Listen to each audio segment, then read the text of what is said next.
the day that I told somebody I'm leaving and I'm going to be joining the Elliott Group. And I'll never forget this person's face, and this is a part of the person that's in the bag for me. Yeah. He goes, "That's one of the worst decisions that you could ever make." And I'm just like, "Well, why would you say that?" And he goes, "Because Jacqueline and Andy only want to hire you because you're young, you're good looking, and you work out, and you're pretty, you're blonde hair, blue eyes, and they want to hire you because of your looks." He goes, "But what happens in 2 years when you decide to get pregnant and you get fat and you let yourself go? They're going to fire you immediately because they don't want anything to do with you." And I was just like, my mouth dropped, and I was just like, wow. how dare you even put a limiting belief on me for that?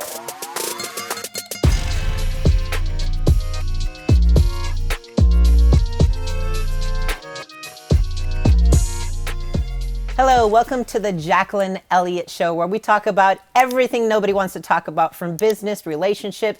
Today we have a very special guest. She actually is one of our coaches here at the Elliott Group and has an incredible story. Celina, welcome to the show. I'm excited to be on this show. I have been waiting like 6 months. I'm like, when are we going to do this? When are we going to do this? And now we're doing this. And this is awesome. We don't even have phones and no interruptions. We even locked all the doors so nobody would come in. Doors are definitely locked. Well, Celina, you have an incredible energy, and you have such a good heart. And I think a lot of times people don't really know that. And in the very beginning, when I met you, I was like, man, she's just like so high energy. And a lot of people think that it's almost fake until they really get to know you, that you really are that way. You're very high strung, and it's pretty amazing. So you help a lot of people, and it's an incredible honor to have you here, obviously working with us and everything. But I wanted to kind of talk about like your story. Like, obviously we know that you came from the car business, and you have, your family's from the military. You have a lot of background in that. But what is it? What is a little bit you can share with us? Like, basically you went through the whole journey. What was your childhood like? Very independent living. Very independent living. And it's so funny because I actually just had a conversation with my dad where he said the same thing. Like, you kind of grew up with parents but without parents. So my mother and father had me really young. My mom had me at the age of 15, was pregnant at 15, had me at 16. So not only was my mom kind of raising me, but my grandma was also raising me too. And my parents just got married so young. They joined the military both at 18. So with them, going to boot camp and basic training, my grandma was also my parent too. So very quickly I had to learn to become independent really fast. Now the dynamic is pretty crazy, because like you're a very tight-knit family. Obviously you have Japanese background, right? Like what is your story? How does that look like in the dynamic for people that don't know? Like, you're Japanese American, right? Yes. So your father is American, your mother is Japanese. How is the dynamic and how you're raised independent but also close as a family? How does that work out? Man, that is a great question. It's so funny because there's so much structure involved. Right. Like, there's so many cultural aspects that you have to appreciate, that you have to live up to in a family household, high expectations. But also there's like certain guidelines and things that you don't talk about. For an example, in Asian culture, you don't really talk about like sex or romance or intimacy. Like, those things are banned. It's forbidden to talk about that. I mean, if you look back even 20 years ago, even now, a lot of wedding photos, it's just the husband and the wife standing next to each other. They're not holding each other. They're not kissing. There's no intimacy.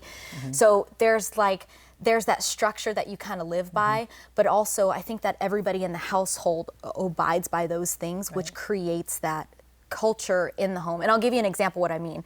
Like, this table that's sitting in front of us right here, we didn't have really a dining room table.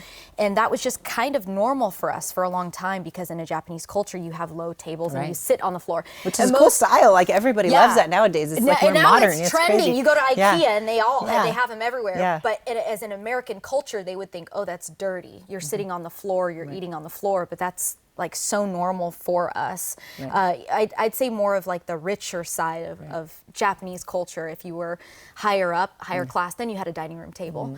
But we would sit and eat. And that was a culture thing that kind of brought us together. That was cool. structure. It's very interesting that you mentioned like that. how the Japanese culture, like you're not supposed to be like very touchy-feely or talk about certain things. I think a lot of times, in a lot of different cultures, that's the same way. I'm not saying that one's more extreme than the other. It seems like Japanese is more extreme than, like, I'm Mexican, I'm Hispanic, so you get a lot of that. But I think as women, as we're growing up, a lot of people like get in relationships later and they see the women like, we see as that's crazy. Like we say no when we really mean yes and all this other stuff because we're like really taught at a young age to be like, don't think about this, don't talk about sex, don't look at certain people. You don't want to have that, reputation that you're like curious because it might mean something else.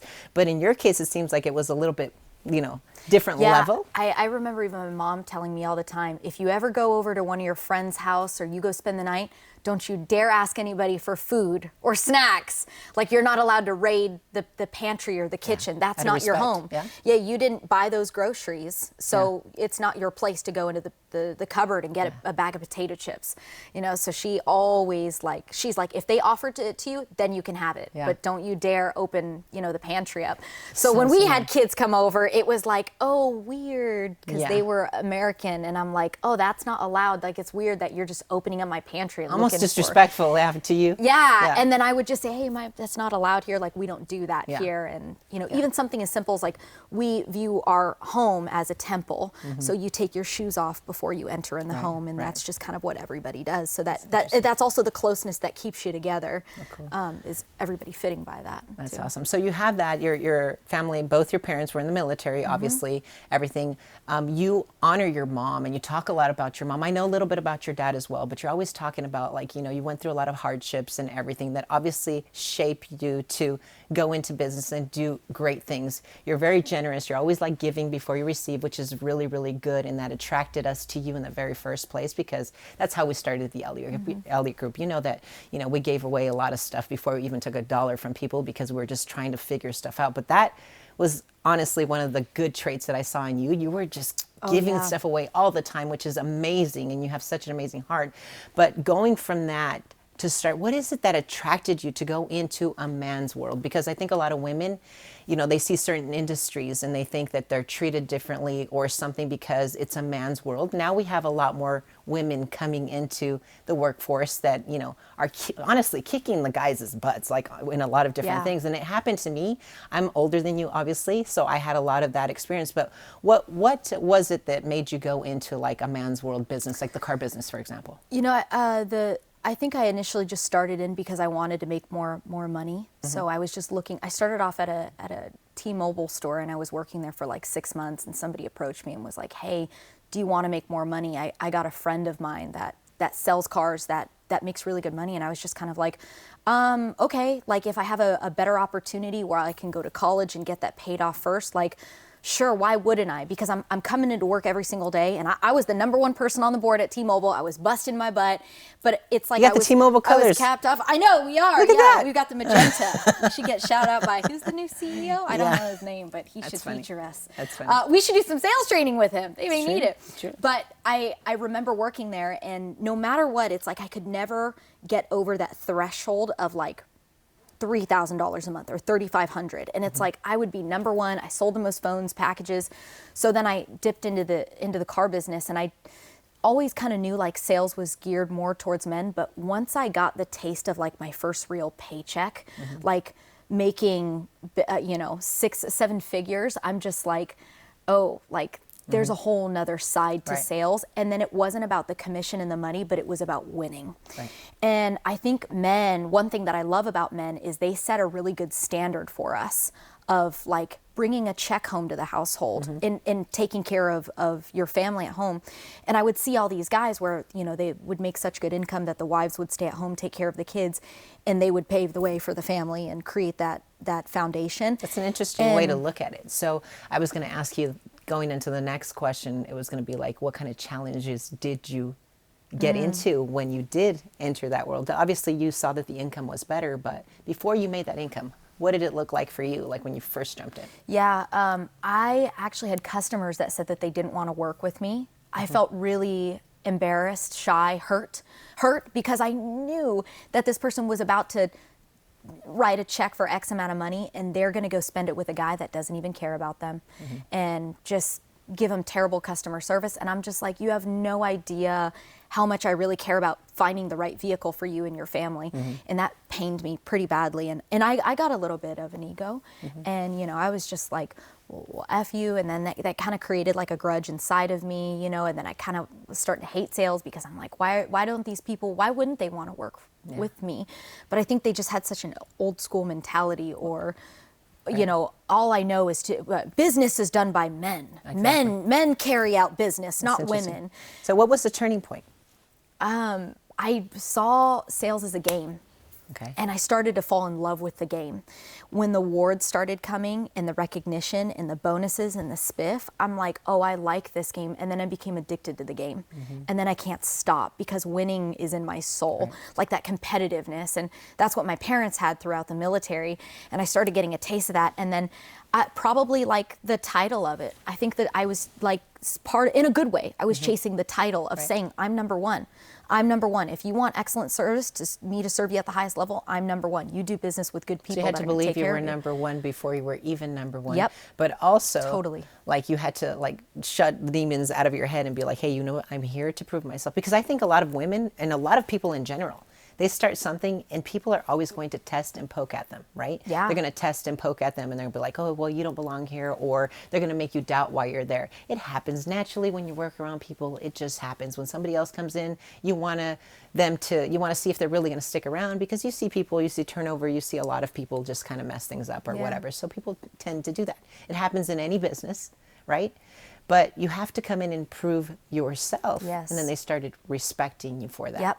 What are some of the things that you had to, you know, obviously you saw it as a game. Like in my case, for example, I made myself get into debt so that I knew that I paid my bills were louder than the people talking smack. You know, so I went and I started and I got into major debt, and I knew that I had to do that. So I just made that louder, and I ignored people, was very pleasant with everybody. Hey, how are you doing? But I wasn't like, you know, I was focused because I knew I needed to pay those bills, and I went in that. But in you, like, it's funny that you say that, because Andy always talks about it being like a game. It's like almost like, you know, when you do certain things, but you have that special gift of caring, and you have that compassion.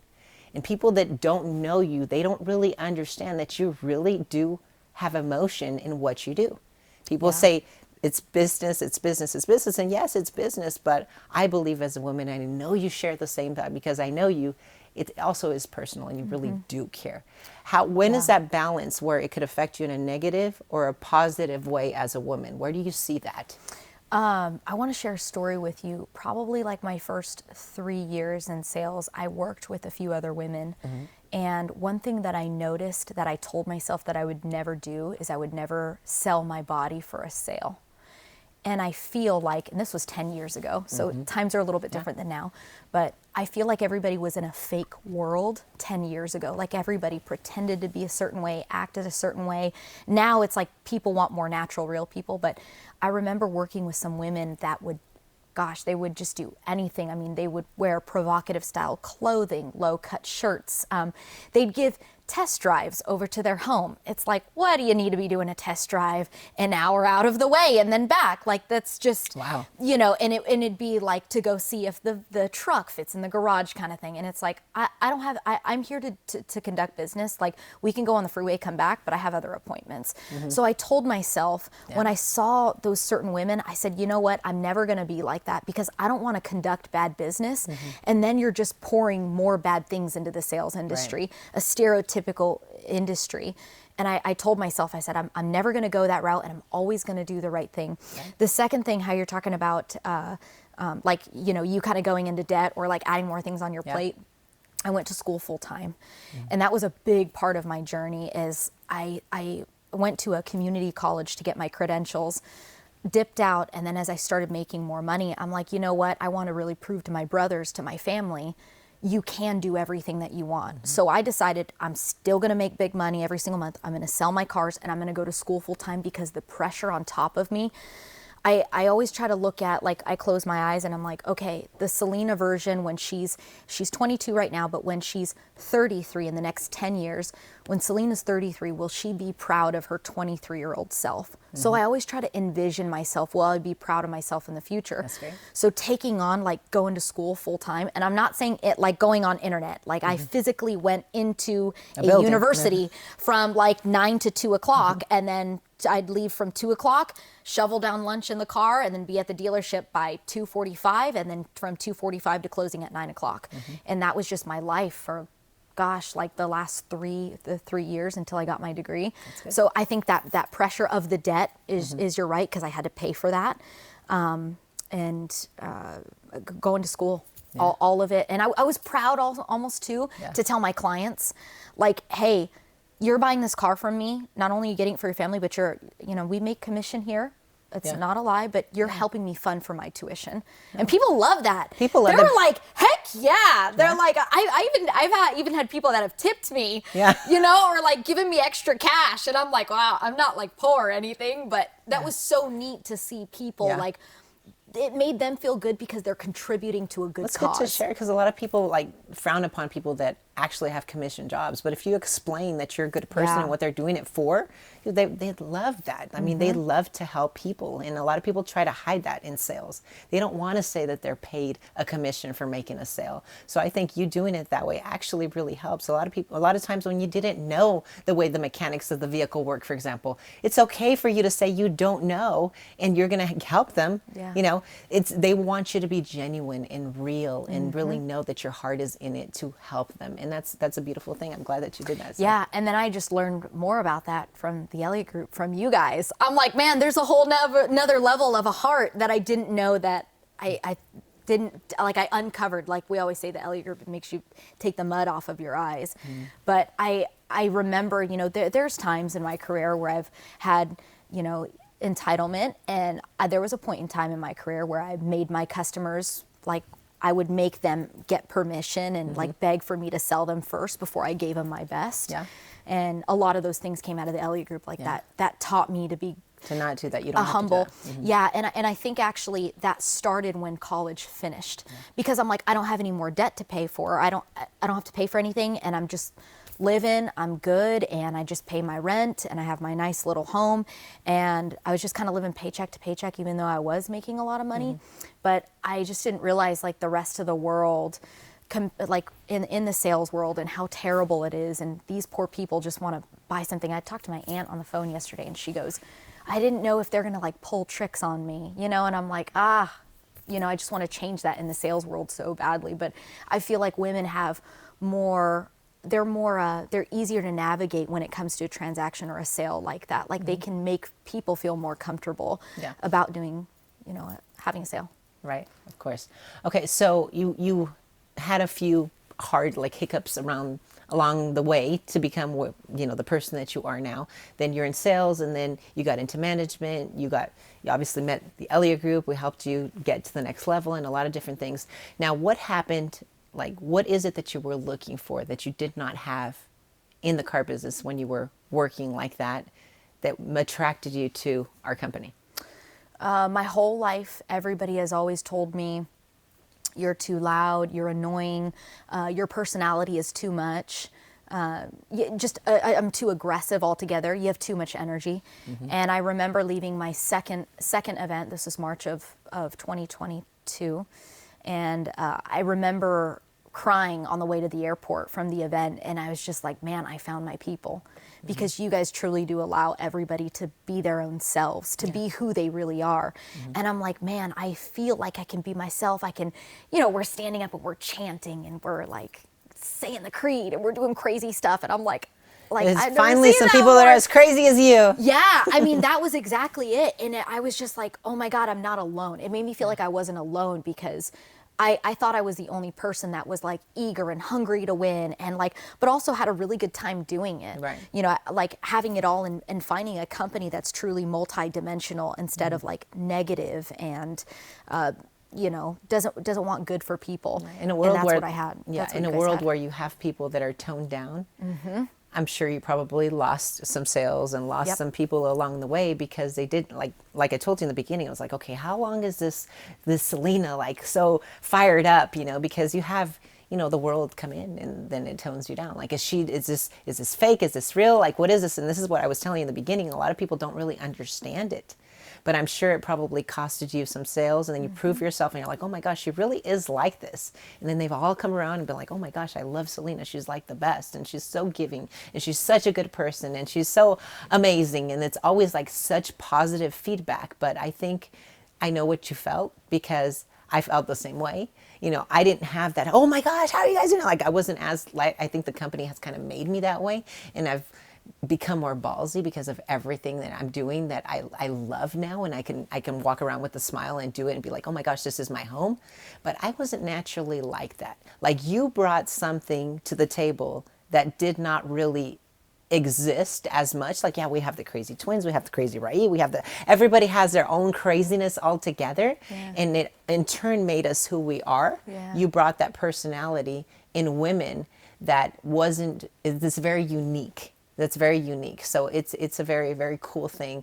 And, now sometimes we've gotten tested and you're a little more quiet. I'm like, where's Celina? Like, we need her. Like, I feed off of that energy because you bring it. And it's so genuine and so cool to see that. I'm like, man, it's so quiet in here. Like, where the hell what's going on? Like, we need that. Like, we feed off of it. But a lot of people, like, are just kind of like, even having the music on upstairs. I remember taking that back to my store and playing music in the showroom, and current modern music, and everybody would be like, it's too loud. I'm like, it's on volume 10 up out of 100. I'm like, it's not loud at all. And I just was just like, nobody is so like fired up, really. I mean, when we say fired up, I mean, we really do mean jacked up and fired up. Fired up. We really do feel that inside of our soul.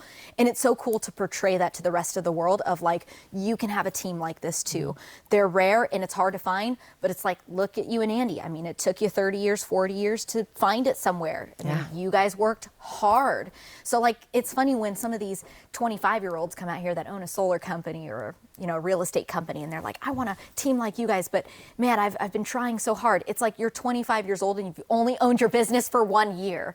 Like, they want fast wins, and they don't know. So a lot of businesses that take off in the world, I've noticed, they're just like, okay, well, they see the Elliott Group, they're like, oh my gosh, you guys are growing so fast. Well, it took a lot of time before we even started this. That took self-development, of recreating ourselves, of stopping maybe bad habits and thoughts that we had to do all of this stuff in the back end to actually show when we had our company. And that's why you see different things. A lot of people just look and they're like, I'm going to do this, and then they start doing it for that year, and then they collapse and they're like, it didn't work for me or something. They don't realize that it's going to take some work within yourself first, and then you're going to go and you're going to grow that way. Now, going to this, like, I get asked the question all the time now, what do you feel about this? Like, when you decided to work, around men, I have people ask me, hey, Jacqueline, I'm thinking about hiring women, and to me, I mean, just personally, it was really hard for me to hire women, just because I know that, you were talking in the beginning of this, you were saying, hey, a lot of girls were like, being very provocative, or maybe doing things that would like to give us kind of a bad name. But there's a lot of freaking good women out there that freaking kill it, that they're so freaking amazing. And if they know what the hell they're talking about, they go further than the men, because they have that heart and that emotion. They care, and they carry themselves so well, and they kick ass, and they do so well. But they ask me, like these guys, I'm like, hey, I see Celina, and I see Maria, and I see all of these different people that work with us. Like, I'm thinking about bringing in women because I see how good they are at what they do. And the first thing I tell them is like, first advice I'm going to tell you, there's two things. First thing, if you hire a woman, treat her like anybody else. Okay? They can do everything the men do. Obviously, if it's not like manual labor and all this stuff, but they can work out, they do this. Don't treat them differently, because they want to know, and they want to feel empowered and also be treated. And also, your guys are going to look if you treat your women differently. And you have a conversation with the guys if you're going to hire somebody. Hey, I'm going to hire this person. I'm going to hire Celina, for example, right? She's a badass. She believes in our company. She wants to do great things. We want to give her the opportunity. And the only way it's going to be ruined is if you guys don't treat her right, don't treat her respectfully, don't give her a chance. You start flirting with her, do all these different things. You're going to have a conversation with your guys first and let them know, hey, she deserves that chance, because she can make a great addition to the team and all of that. And they all have to be in agreement that she's coming in and they're going to help her and not sabotage her or Yeah. treat her any differently or anything like that. That way, when she does come in, or when the women do come in, they know that they're a part of that and they're all taking that responsibility together. So if you didn't know that, that's a conversation that I had to have with all of our guys before I was going going to ask, when was that? Or like, Yeah. did you guys do a team meeting in the office? Or like, I tried to like envision it in my head of what it looked like. Well, you know, we have team meetings about who we hire now, and we talk about who we're bringing in and everything. And I think that when people hire people, if they have the team on board, the team is either going to go and test that person and be like, hey, prove to me that you deserve to be here, you know, unconsciously. Like they just do that just out of nature, because that's how humans just exist. But if they are all for that person coming in, they're going to ensure that if that person's struggling, they're going to ensure their success. You know, they're going to ensure that they're going to be checking up on them, and they're going to ensure that, you know, they have all the tools necessary, and they're a part of that hire. But it happens whether it's with men or with women, but especially women, because there's so many differences in women. But you know, like I've worked around men my whole entire life, and I know what you're talking about. And I know that, you know, it takes a certain type of woman to be able to, like, yes, emotions are great, but you can't make emotional decisions in a lot of different things. Like when people say certain things, you can't take it so personally. You have to make sure that, you know, you had a why. You were going to school. You mentioned your brothers, that you wanted to prove to your little brothers, you know, who you were, and to give a good example, because obviously, you know, your mom was young when she had them, and you have little brothers, and you also have that like motherly big sister image. You had your why very defined, and you wanted to do that. You wanted to show them what hard work ethic and to honor your parents was like. So you wanted to be that for your brothers, right? But also you have to know that your why is stronger than that cancer and that, you know, people saying things and all of that. So It was neat to have, so one, I think, I had a couple different coaches, but my primary coach was Big Rai. And it's so funny how admirable that he looked at me one time. He gave me a look in his eyes, and it was so cool. I think it was like one of the best months that I had, or it was, I was really starting to like get up on the leaderboard, and it was a month that I beat Ryan. I know for sure that was it, because he brought it up, and he came up to me and he goes, Celina, wow. He's like, I just saw the board last night. He's like, you're killing it. Like, I'm so proud of you. And it was just like a moment of silence between Ryan and I. And it was like, because Ryan and I have always been like goofballs, and when I bought my training with him, but it was a time where I was just like, whoa, that's so cool. Like I could feel it in his eyes that he admired my work. And I said, it's not me, like you trained me. I said, without you closing me and selling me training packages and coming out here, I wouldn't be who I am today. So I'm like, I'm not the closer, you're the closer. But it was so cool to see that admiration, especially from a guy. And I feel like at that moment, like there's times like that where it's like, okay, like I helped Celina, now she's here. Like I got to step up too as well. Like I want to make sure she's still looking up to me, because he's still like my coach, you know. I still look up to him. So now cool. he's a dad. So it's like there's different areas that I can learn from him too. Of course. That's There's been so many such a great different journey. That's cool. You do so good as being part of the team and encouraging others, which is great. Now, what are some maybe experiences that you've had, like maybe like with your family, like maybe doubting you along the journey, like maybe coming and working, you know, with us and changing everything and just kind of moving and all of that stuff? What are some of the things that you've had to deal with that were hard for you?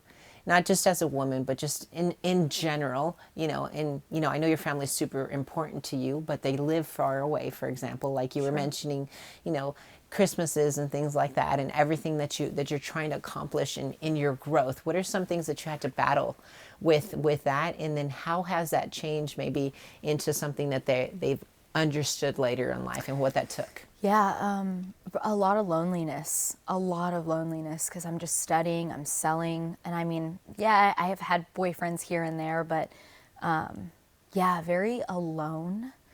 And it's kind of always been like, oh, I just got me. And Different mentality that your family had compared to what success looks like for you, maybe? oh, totally. Okay. Yeah. And I mean, there's even been times in my life where I was suicidal, just in really, really bad places. You know, where I've had I can't see that. I know, it's so funny. Because you have so much life in you.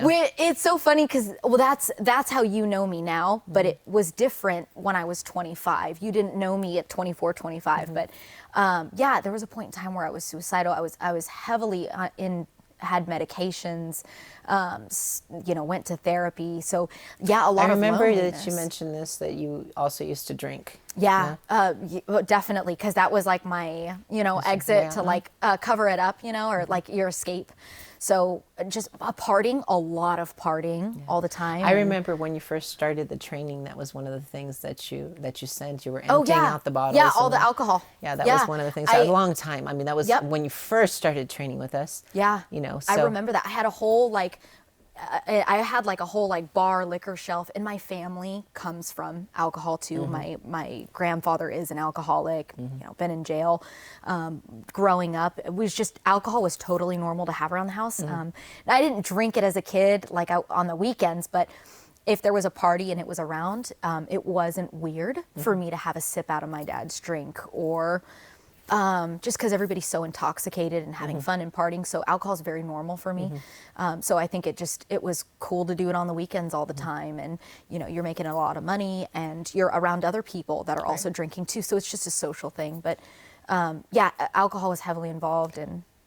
So that was part of your journey. Like, we talk about now, and now you're a coach with us. So this is amazing. So your story is just incredible because, we have so many people in so many walks of life and so many people that have a story, and they're so afraid, and they don't feel like they deserve a good life because they have a history of something.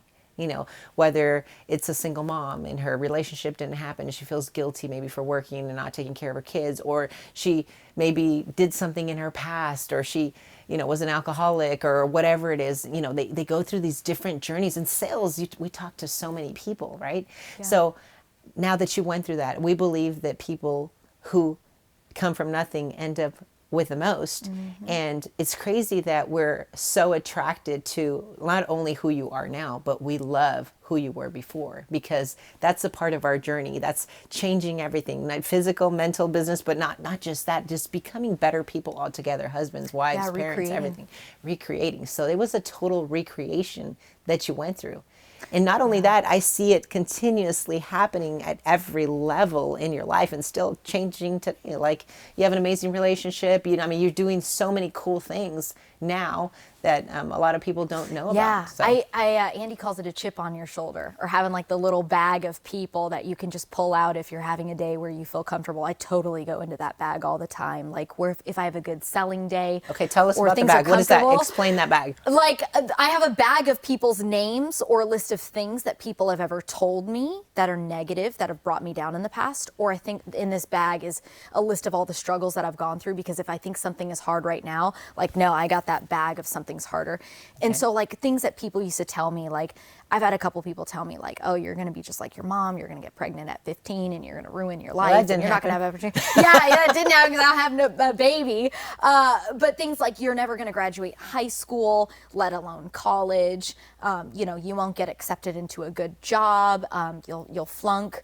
How were you in school? Did you get good grades? Yeah. I mean, I wasn't an A+ student, but I was like, high C's, B's. Like, I passed. I was like in the 80s category. Yeah. Okay. I did enough just to pass by to get a good grade. Okay. But, and same for college. Yeah. Like, I did well in my studies.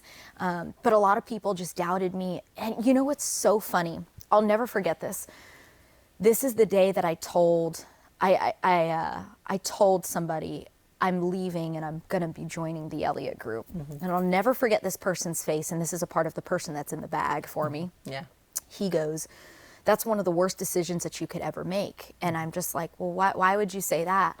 And he goes, because Jacqueline and Andy only want to hire you because you're young, you're good looking, and you work out, and you're pretty, you're blonde hair, blue eyes, and they want to hire you because of your looks. He goes, but what happens in 2 years when you decide to get pregnant and you get fat and you let yourself go? They're going to fire you immediately because they don't want anything to do with you. And I was just like, my mouth dropped, and I was just like, wow. How dare you even put a limiting belief on me for that? Like, Well, he first of all, they created don't an know how much idea. I love kids and how many pregnant people we have I'm walking like, around all the time. well, it makes me laugh. I remember being in the moment of like, no, Celina. I remember telling myself, like, starting to tunnel vision, and I'm like, that's the sign of a devil. That's the sign of the devil. I knew that because the devil, I talk about this all the time. Napoleon Hill outwitting the devil. The devil isn't like a horned, like a fiery guy with a pitchfork. The devil comes in procrastination and, you know, the alcohol, the drinking, and the drugs, and it comes in words like that. Yeah. And that's the devil coming in my head saying, it's right here. you don't deserve to work here. You need to go back to where you're at. And I remember him telling me that, and I'm like, I remember saying, oh my gosh, like, am I not good enough? Like, do I really need to You're stay back here? questioning yourself, Yeah, yeah. I was questioning myself, and I was just like, no way, it's just a form of the devil. And now, like, and I'm just like, you don't even know them. And they pulled the whole, like, you've only trained with them, you've only known them for 6 months, and I've known you for 3 years, and you're just gonna up and go with your life for somebody that you've only known for 6 months. Like, I know what's good for you. I've known you for 3 years. I've helped you throughout one of your relationships. You know my family, and I know your family. Yeah. And I'm just like, How many times do you think? I mean, that happens to so many people, though. It's like those people that it can be your parents, it could be your cousins, it could be Yeah. your lifelong friends that they think because of your past or something that happened, they're trying to protect you. But in a way, you kind of have to cut ties and prove to yourself that you can get to that level. That happened to, I can probably tell you that every single mentor that you probably had, because that's what Yeah. that's what they have to go through. It happened to me. It happened to Andy. It happened to every single person that we know that actually has done something with their life. So, you know, just going through and having the courage to just bet on yourself. yeah, it was scary. And I'm like, well, what? Then I'm like, well, what if that is the truth? I mean, what if they will fire me? You know, if I get pregnant or I gain weight, and they're, you know, he said stuff like, oh, they only want, you know, great looking people. And I was just like, I remember telling myself, I don't think so. Cause I think they really like people for their heart and who they really are. I'm like, but I even just question like that thought. So those have been like some of the struggles and the doubts that people have put in. And it's crazy because that's his thought that he's trying to gift me with. And it's like people don't want you to be better than them. They want you to be at that same level. And it would make them look worse or smaller if I, you know, and like if I didn't live up to that, he would feel good about himself. But gosh, I you know, remember that. It's so funny how people create an image for you on behalf of themselves. And it's like, that's not fair. Yeah. You don't deserve to do that. You know, when I've been enter training, your this is brain, my yeah. story. This is my story. Like, you got your own. You have a wife with 2 kids, and your goal is to have your wife stay at home and raise more children and have more children and for you to have a beautiful home. Then that's your life. And I'm so happy for you if that's what makes you happy. But like, I don't have any kids yet. I'm not married yet. So I have to take a bet on me, like making risks. I think it's so good to make risks. I love making risks. You know how people say like, oh, like, don't buy something on an impulse, or like, don't just get it because you think it's the right thing. And I'm like, well, I'm never going to know if it is or if it isn't if I don't experience it. So do it. Like, take the risk, because I don't want to go to bed at the end of the night, put my head on the pillow and think, oh, what if I didn't? Or I shouldn't have. Of course. Like, you know, you feel more fulfilled that you went all in on that dream or that thought or the idea. That's a good lesson for a lot of women. You know, we go through different stages, you know, in life. Like with me, I was the ballsy one, you know, when Andy and I met. I was the one that was taking the risk. He was basically in the same position, in the same everything for 10 years. And I was like, oh, no, let's try this, let's try that, let's try this. And then you have kids, and it's kind of like the roles kind of reverse, you know. You haven't been through that yet. But later in life, like, I was like, I need to be that again. And that was part of my recreation of who I am right now, that I needed to remember that I was the one that was that good at taking risks and all that. So it's good that you do that. But so many people are afraid of that, and they listen to those voices and all those people that try to keep them safe, that try, and I say that in parentheses, try to keep them safe, because it's really not that, but that's how it's disguised. And it could be, like you said, it could be your parents, it could be your friends, it could be whoever that are trying to tell you, hey, don't try this, because, or trying to keep you from getting hurt. And I think sometimes a lot of parents, like, we probably do it unintentionally, but we could be hurting our children for doing the same thing as well. So I try to be very... I'm so excited to see where your kids are going to be at in 10 years. I mean, even in 2 years. coming. I'm so excited because they're so little. When I first saw them, they were so tiny. And now they're becoming, I mean, they've always been independent, but now they're, their own styles are coming out and their personalities. And I'm so curious to see like where they're going to be at and then the dating world. And then I'm going to watch them all get married one day. And that's going to be so crazy. Like, yes, I mean, we definitely want that to happen. I just don't want to think about it right now. Yeah. Thank you, Celina, for putting that thought in my head. Keep them sweet with their little voices. That's sweet. They're gonna be great girls and men too. They're going to be really good kids.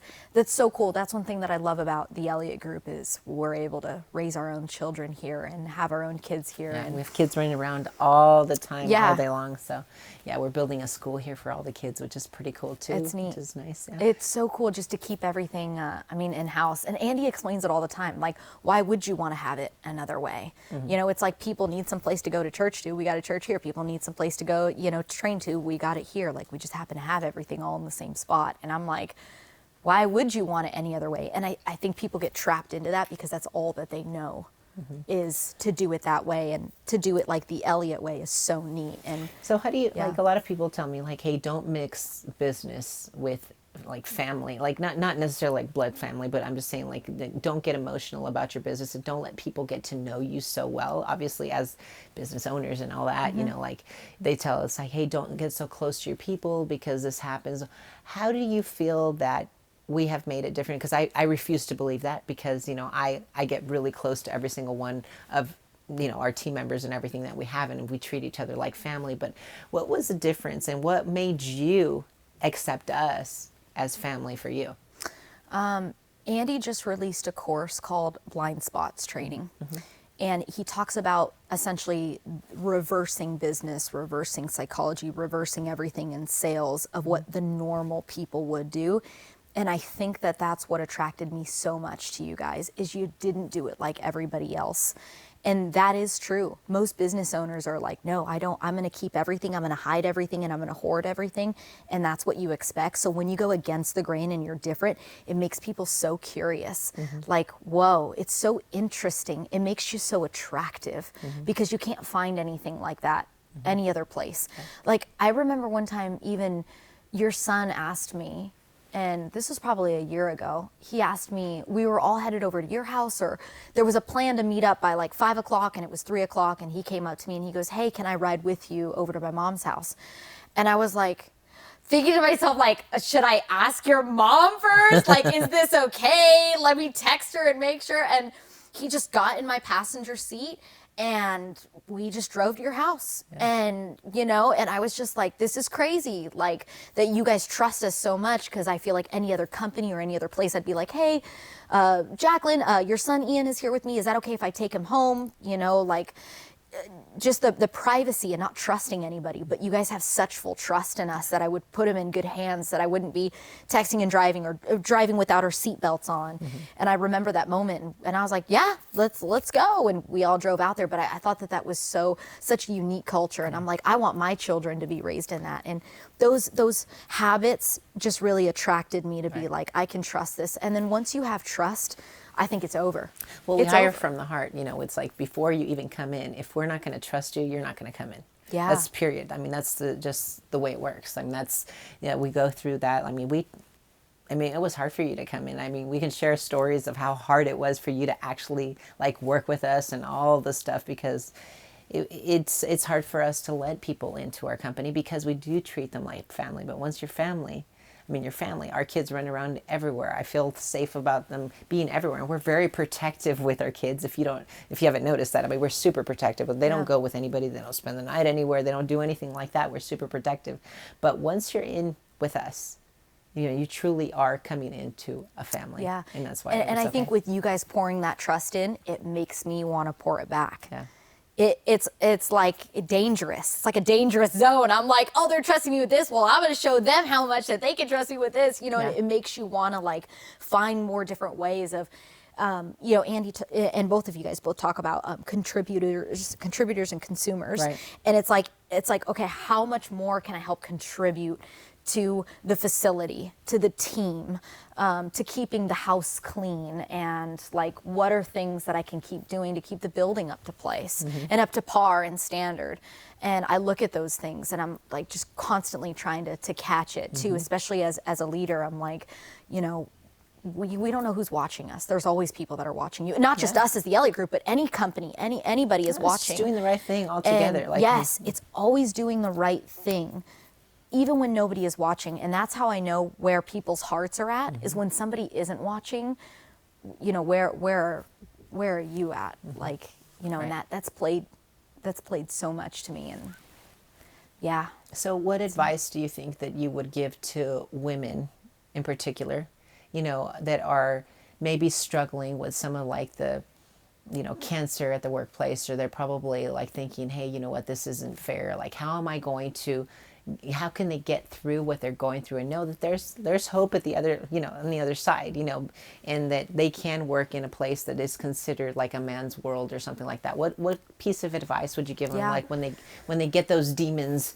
coming into their head and start doubting themselves? So believability is such a big play, and that believability is going to come from the people that you surround yourself with.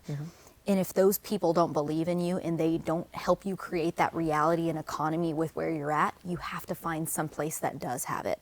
And for me, that was the Elliott Group. Like, whether it's Jacqueline and Andy Elliott as your mentor or somebody else as your mentor, to anybody who's listening to this, you have to find somebody that you can plug into to make sure that you stay sane and you believe in yourself. Also, number 2, you have to surround yourself with people that are doing bigger things out there. Because if you're making $100,000 every single year and you're surrounding yourself with people that are making that same amount, you're never going to catch up, because your brain doesn't think bigger. You don't know. You don't have those experiences. And the more pool of people that you can pull together and share their stories, the more you realize collectively, oh, there is a bigger side, you know. So plugging into like our women's Facebook group that we have, like that's a powerful group of women that own their own businesses, that stay around the right people. We don't allow negativity. We don't allow like the mental abuse. That's not allowed in our area, in our field. So you just got to find those right people and then believing in yourself. God, I'll put a link in for that. I don't think I've even believed in myself for a long time. I think I just kind of kept doing the thing. Like, you know, you just keep showing up. But it's all about believing in yourself even when the results don't show. So another thing, okay, now that you're here with us, for example, what has been like, you know, there's Andy and then there's me, right? And then we have our relationship. You have a relationship with me and you have a different relationship with Andy. How has that how has that helped you, like, as far as, you know, you talk about leaders and you talk about how growth, like there's certain I've noticed that everybody gets led differently, you know. It's almost like with your kids, like you might tell your kid something, then that person won't listen, or that kid won't listen, and you tell the other kid the same thing, and then they do it, and then, you know, they get motivated by different things. But how has the dynamic with the Elliott Group like helped you grow by having, you know, because some people have a boss or have like this, or they have other, you know, like how has that helped you in a personal business level? Gosh, it's so funny. You and Andy are so different, and I'm so grateful for my 2 different relationships that I have with the both of you. I remember Andy sitting down with me at a table upstairs, and he's looking at Tyler and I are now dating, and he looks at him and he goes, you know what her father wants is for you to be good to her. He's like, you need to respect her and you need to treat her right, and you need to be the best version of you so you can be the best version of her, because that's everything that she deserves. And I was just like, oh my gosh, I'm like, where did this come from? And nobody has ever said that my entire life. I mean, and yeah, my parents have said like, oh, you deserve somebody good, but it was never broken down like that. In a direct way, you know, like and that. Yeah, and there's certain days it's so weird, like the both of you guys. Sometimes, some days I see you as my sister. Some days I see you as my mentor. Some days I see you as my mom. And it's the same with Andy. Some days I see him as my colleague, my boss, my leader, you know, public speaker. Like you guys just play such a multi-dimensional role in my life. And it's unique because it's never the same, you know, and the way that Andy pours into me is totally different than the way that you pour into me. And it's like, it's so cool when I get like a random message from Andy saying, you know, hey, proud of you. And like, that's it. You know, I don't need anything else more but a confirmation and recognition. Andy talks about recognition as a leader. And I'm like, man, like I got this day, you know, I can do this today. And then also it's just as simple as like, I love the way that I see the way that you admire Andy, you know, the way that you look at him. You were talking about how you're listening to his, was it his driven speech over and over, or the limitless speech over and over and over again? Recreating, yeah. Yeah, and I'm like, that's so cool because you got to experience him doing that. And then I look at your body, and your body is so amazing, and like you just take such good care of your health and of your children. And I'm like, man, like I want that because, you know, I have this notebook at home. Tyler and I have this notebook at home, and inside of this notebook, it's our relationship book. And when we got together, I said something that I've never had before that I want for us is our core values of our relationship. And we wrote down like 6 or 7 core values. And they are core values that is based off of you and Andy, because you guys set the standard for us. That's sweet. And one of the lines on there that I feel like you and Andy are perfect at, and yes, there is such a thing as perfect. I'm calling it right now. I don't know. Let's see. Let's hear it because but on the line, we said to make sure that every day we wow each other. Like every day impress each other with something new. And I see that you guys always do that. Like Andy will type in our group chat, you know, babe, you're the number one person here, you know, we love you the most out of anybody. Like that's so cool that he, you know, shouts you out in the group chat, you know. So I'm like, that makes me even go like, you know, so like I feel that, and I just try to do that, and not only in my romantic relationship, but in my clients' relationships. Like I'm just trying to exceed that expectation and wow them every single time. So it's so cool, like individually, the ways that I see from you guys, and then dually together. And man, you guys are such the superpower. Like we had our couples mastermind, our event, and Andy is just, he's like, your spouse is your superpower. They are everything. Like that's your mate. Your battle mate. Your battle mate. And I remember listening to you guys, like, this is like just so powerful. Like you guys ruin the value of money every single time for an event. I'm like, you guys should be charging freaking 50 grand for this event. But it's so good because I'm like, man, it almost makes me think you don't even need to be a couple to come to the couples mastermind. Like if you want to find a good husband or find a good wife, but you want to be that best version of you, do that. And I even recommend people that aren't in sales training to even plug in with us, that are maybe school teachers, or maybe they do work a state job that is 9 to 5, or they can't work a sales job because of a disability, whatever the case may be.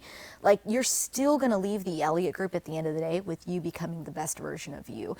And you can learn that in health and relationships romantically, and going all in on yourself. Like it's not just about sales training, but are you recreating every day? Are you becoming the best version of you? And that's what I see you guys is recreating fast.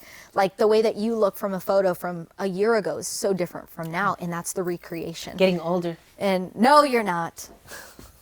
And so I see, like, you know, back to your physical state, your physical body, I'm just like, you know, I want to wow him when he's like, man, she's really taking care of her health. That means that I got to take care of it. And then it's just this. The best, you know, I think the best thing is like leading by example. I think a lot of times when you help people, the best way to help them is by leading by example. Like basically, like when we first started the company, there was a lot of single guys that started working with us. But when they saw me and Andy and how we honor ourselves and how we take care of each other and how we love each other, and also, you know, can also handle business. Now, like everybody, pretty much almost all of our coaches are in some type of serious relationship, you know, and now a lot of them have kids and a lot of different things. Like you start attracting people that are like you. Yeah. And I think that's the beautiful thing, because you, with us in the business, like we're so like good at training and all that other stuff, but we're not just interested in training. We're more life coaches. We want the whole package. We want them to be good, you know, to be, you know, believe in God, to be honorable as men and women, you know, with their families, to be, you know, the heroes to their kids, to be good husbands and wives, boyfriends and girlfriends, whatever it is that they do, just to do it all the way and know that they can have it all and be multi-dimensional, not one-dimensional, like you talked about in the very beginning. So I think it's so important and it's so cool. And I think that there's no better compliment than we can have as leaders is for you to want to have that as well. And that's the thing, when you have clients and you have people that come to our events and all that other stuff. I mean, you are leading by example, and you are changing people's lives, because it's just a domino effect and they're all learning those same traits. And the world out there doesn't teach you that. They don't teach you that, I can work, but I can also take care of my family. I can also be close to my kids. I can also be a good husband, and all that. And I can truly be where my feet are and grow in every area, because we truly do believe that you can maybe start kicking ass at work and you can make a lot of money, but you can, you don't take care of your family, you're going to lose everything. You're going to have to start over and over and over and over and over. So I think it's so important in the foundation, and what you're building, in your relationship with Tyler is something that's built on a good foundation, because you're taking care of each other and honoring each other. You have all those core values that you've built for each other, but you're also driven, and they're all like growth minded and all that. And I think a lot of women, sometimes we fight with our men because it becomes work, in family it becomes a competition, and in this case we can all grow together. It's like the meeting that we had with all the ladies, when we have mostly men, but you were in the women's a meeting that we had, and we're like, hey, we're on the same team here. Like, this is not a competition. We need to help you. You need to know that if your guy works with us, and he ever cheats on you, like, he's gone. If he doesn't honor you, he's gone. Like, we're in this together, and you push each other to grow. One thing that I learned from you guys is I want you to talk about it, though. The hiring process, whether you're teaching it or you're talking about it. Like, when Andy is teaching a lesson on recruiting a team, right, or recruiting a sales guy on your team, interviewing the wife. I want you to talk about that, though, or like that process, like how Andy talks about it. Well, just to give you an example, like just with our guys, like if we have a guy that wants to work with us and he lives in Florida, for example, and he's like, hey, you know what? I really want to be a part of this. He's come to seminars. He's a product of our training. He's kicking butt, doing really good. He knows our product. He knows, he's been to a few events. We've changed his life, or whatever it is. He says, hey, I want to work with you. And we're like, okay, do you have a family, kids, blah, blah, blah. We know all this stuff. And we're like, okay, well, we're going to have a meeting with your wife, and we're going to talk to her, because we want to all be on that same page. And we do tell them, hey, if you are not good to her, we don't need you, because if you cheat on your wife, you're going to, do something that's not honorable to the company or something like that. So we kind of talk about, because a lot of people do really well in the business that there are, and then they come here and we have a whole bunch of alphas that kick butt here. So then you come into a whole different thing. I mean, it's a whole learning curve of what you're doing. So we basically are like, hey, what are you going to do when your guy doesn't, isn't as good as you think he is in the beginning, because it's going to take some time? Or what are you going to do when he complains and comes home from work, maybe that he couldn't close any deals, or he had, something like, what are you going to do when he gets home? So I talk to these women and I'm like, hey, listen, when he gets down and he's discouraged, like, you're going to have to switch the pattern of behaviors that are going to allow him to complain. Like, we have certain rules that I don't allow Andy to complain. Like, or say I'm not good at this, or I can't do this, or anything like that. We don't erase that of we don't do that. We do it. I treat our relationship like we do business and parenting. It's the craziest thing. We all live by the same rules. I want him to know that I believe in him, and I empower him to grow. But I also want to tell him that, hey, I believe in you so much that I'm not going to let you get weak, because we all depend on you, and I need you to carry and be the guy and be the leader in that way. But I'm going to push you. I'm going to tell you some stuff that you don't want to hear. So we talk about our experience, when we hire these people, and the women have to be on board, and they have to be like, hey, you know what? No, my husband really believes in your company, and I've seen how you've changed his life, and I want to be a part of it, and I want to be close to you. And we make him like, hey, you're going to come up here too. We're not hiring him. We're hiring you, and we're hiring the kids. So it's like one of those things we do it together. I think that's so powerful to even do that, like, in a regular company, or all these companies that we train. I think that's the best way that they can hire too, as well, is, okay, checked out your resume, like, you look good, you're a young, hungry kid, you're ready to sell.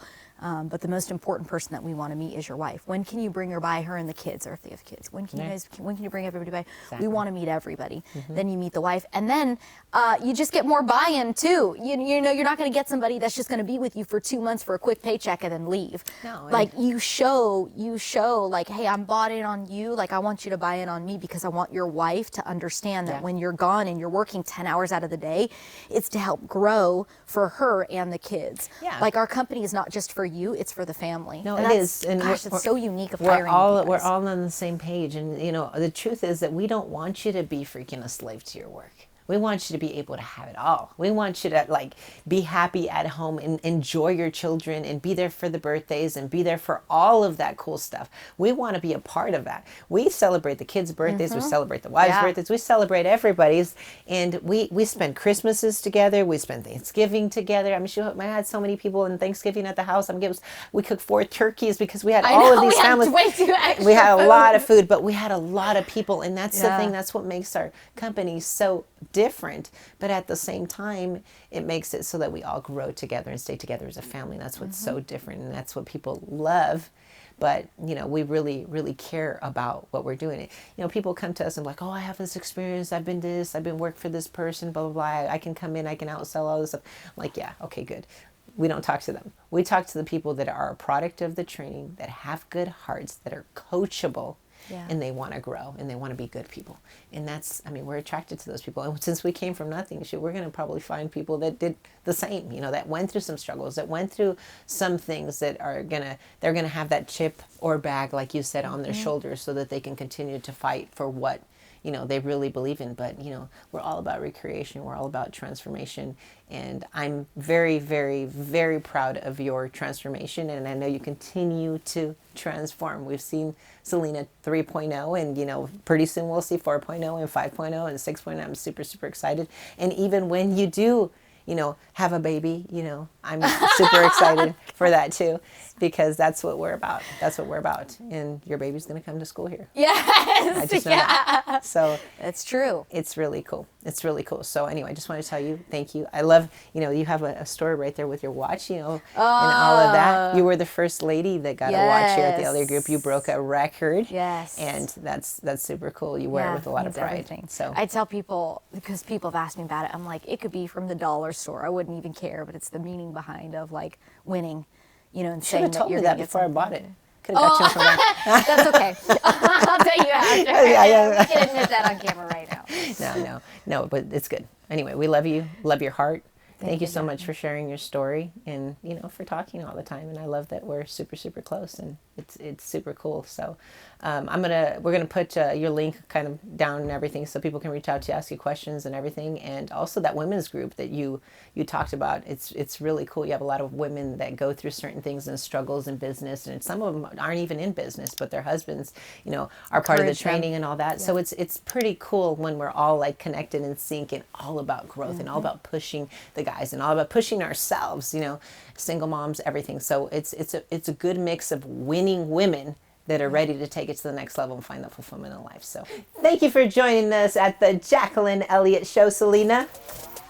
Until next time.